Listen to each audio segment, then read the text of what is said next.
Temuan benda asing mirip torpedo, label CSIC mirip perusahaan China jadi sorotan.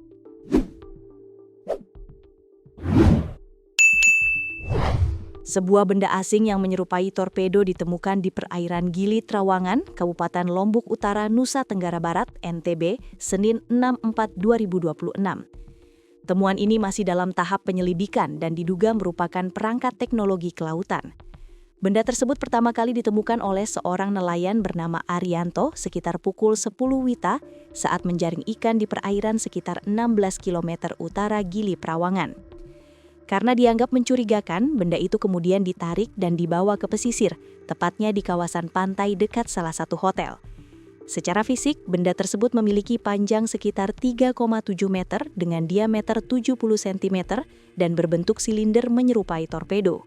Saat ditemukan, benda itu berwarna hitam mencolok dengan beberapa garis abu-abu. Dari hasil penelusuran awal, petugas menemukan label CSIC pada bagian badan benda, serta tulisan beraksara China di bagian bawahnya.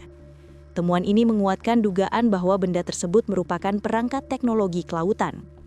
Dari penelusuran melalui Google Lens menunjukkan bahwa label CSIC mirip pada sebuah perusahaan asal China, China Shipbuilding Industry Corporation atau CSIC, yang dikenal bergerak di bidang riset, perancangan, dan produksi peralatan maritim. Perusahaan tersebut merupakan salah satu konglomerat galangan kapal milik negara terbesar di Tiongkok dan memiliki fokus pada produksi kapal militer, termasuk kapal perang hingga kapal selam. Sementara itu, tulisan beraksara China yang tertera di bawah logo disebut bermakna Seventh Graduate atau lulusan ketujuh. Kapolres Lombok Utara AKBP Agus Purwanta memastikan bahwa benda tersebut tidak mengandung bahan peledak maupun radioaktif, meski asal-usul dan fungsinya masih dalam penyelidikan lebih lanjut. Begitu informasi diterima, kami bergerak cepat melakukan pengamanan dan olah TKP bersama tim Gegana Sat Brimob Polda NTB bersama Satreskrim Polres Lombok Utara, melakukan olah tempat kejadian perkara atau TKP sekitar pukul 13 WITA dengan menggunakan alat deteksi bahan peledak Kerber-T dan detektor radioaktif RIDE-X.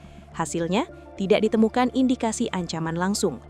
Langkah berikutnya, benda ini kami amankan dan diserahkan ke Lanal TNI AL Mataram untuk penanganan lebih lanjut, termasuk identifikasi teknis secara mendalam, ujarnya. Pihak kepolisian menegaskan bahwa penanganan dilakukan secara terukur dengan melibatkan lintas instansi guna mengantisipasi berbagai kemungkinan, termasuk aspek keamanan dan kedaulatan wilayah. Selain itu, garis pengamanan telah dipasang di lokasi penemuan dan koordinasi intensif terus dilakukan dengan pihak terkait. Kami menghimbau masyarakat tetap tenang, tidak berspekulasi, dan segera melapor apabila menemukan benda mencurigakan. Setiap informasi akan kami tindak lanjuti secara profesional. Pungkas Agus.